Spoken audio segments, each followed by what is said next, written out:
Di segmen ini kami hadirkan kembali beragam informasi menarik. Saudara, melestarikan warisan leluhur menjadi hal yang membanggakan untuk dilakukan. Seperti masyarakat di Buton, Sulawesi Tenggara yang melestarikan tarian dan pencaksilat yang usianya mencapai ratusan tahun.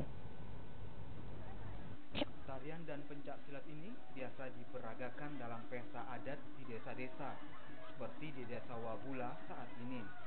Diiringi gendang dan gong, satu persatu para tetua adat desa yang mengenakan jubah adat Buton menari dengan para wanita yang menggunakan selendang. Usai melakukan tarian, para tokoh adat desa Wabula kemudian melanjutkan dengan tarian ponare yang menggunakan senjata tajam. Tarian yang digunakan dalam pesta adat desa Wabula bernama tarian cungka dan tarian linda yang merupakan tarian turunan leluhur. Usai menari ponare kemudian dilanjutkan oleh atraksi warga yang memeragakan pencaksilat yang diiringi dengan irama dari alat musik gendang dan gong.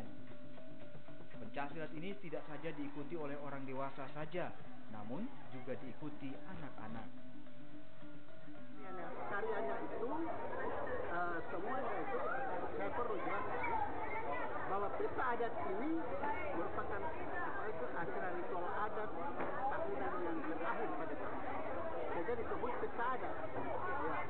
Pesta adat ini mengandung amal, mengandung doa, mengandung zikir yang dihadirkan oleh Allah. Pesta adat desa Wabula ini telah ada sejak lama dan masih dipertahankan hingga saat ini. Pesta adat ini dijadikan salah satu objek wisata Kabupaten Buton dalam mendatangkan para wisatawan di Kabupaten Buton. Devrianto Neke, Kompas TV, Bau-Bau, Sulawesi Tenggara.